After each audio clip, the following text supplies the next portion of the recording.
we're about to dive into a legal mystery that's more than 2,000 years old, and it comes from a classic Jewish text called the Mishnah. Think of it as an ancient intellectual puzzle, and we're going to solve it together step by step, just like the original investigators did. So here's the heart of the mystery. You've got two sacred acts that involve a bird's neck. Regular ritual slaughter, which is called shechita, and this special temple ritual called melika, or pinching. Now, get this. The rules are perfect mirror opposites. For slaughter, the front of the neck is good to go, but the back is invalid.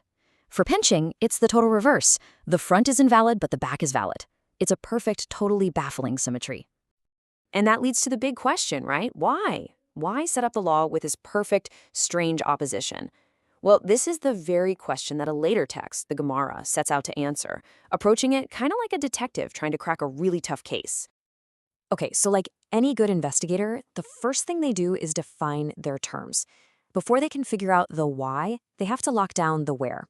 And their whole investigation kicks off with one key Hebrew word, oref, which means the nape, or the back of the neck. Now, for these rabbis, this wasn't just some philosophical game. It was super practical. I mean, what good is a law about a specific location if you can't agree on where that location is? So to find some clues, they went to the ultimate source book, the Hebrew Bible itself. And here it is, the first big clue they find, and it comes from the prophet Jeremiah. God is saying that the people have turned their oref to him, not their face. This one little line, it becomes a huge piece of evidence. The logic here is just beautifully simple. If you turn one thing instead of another, well, they must be opposites. So if they're turning their oref instead of their face, then the oref has to be the anatomical opposite of the face. And just like that, they've got a rock-solid definition.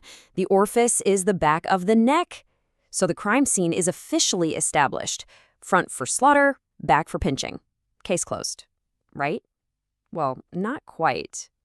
Because just when everything seems to be making sense, a group of scholars, the sons of Rabbi Heya, they show up and throw in a major plot twist, a totally radical new theory that could change absolutely everything. They basically ask this wild question. What if performing the act from the back of the neck doesn't mean what we think it means? What if it's not about cutting through bone and spine? What if it's describing some kind of ritual surgery? Okay, so here's their theory. You would literally find the bird's windpipe and gullet at the front, physically move them all the way around to the back of the neck, and then make your cut. It's a pretty shocking interpretation, and if it's true, it would completely flip our whole understanding of the law on its head. But, the Gemara doesn't just let a wild theory like that slide. Like any good detective, it has to cross-examine it. Does this whole organ flip idea actually square with the original facts we have from the Mishnah? And pretty quickly, they spot a major flaw. This very clever, out-of-the-box theory, it actually creates a serious logical contradiction with the original roles of the case. Let's go back to our key piece of evidence, Exhibit A. The Mishnah states, with zero exceptions, that slaughtering from the back of the neck is invalid. Period. It's an absolute ironclad rule. And here is the problem. If you could actually do this organ flip, then theoretically, you could perform a perfectly valid slaughter from the back by just moving the organs there first. So this new theory creates a loophole that the Mishnah's absolute statement seems specifically designed to prevent. The evidence just doesn't fit. And then comes the final nail in the coffin for this theory, delivered by a sage named Rabbi Yannai. He points to the very last line of the Mishnah's rule, and this powerful summary statement insists on a complete and total separation between the two acts. So you can think of this final line as a strict dividing wall. It's there to keep these two procedures in their own separate boxes. But the organ flip theory, it does the exact opposite. It totally blurs the lines. And with that, the theory is officially debunked.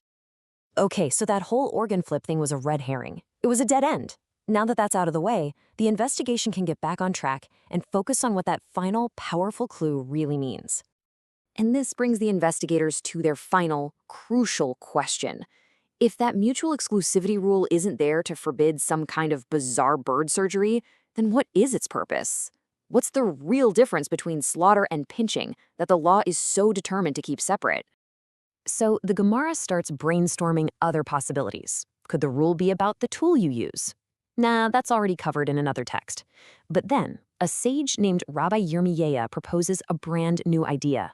What if the difference isn't the location or the tool? What if it's the motion? And there it is. That's the solution. Kosher slaughter, it turns out, absolutely requires a continuous back-and-forth sawing motion. But pinching, the Gemara concludes, must be a single direct motion, a press and a cut, with absolutely no sawing. And this solution just fits everything perfectly.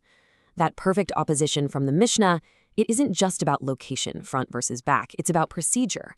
The back-and-forth sawing motion that is required for slaughter is explicitly invalid for pinching, and the single press that's required for pinching is invalid for slaughter.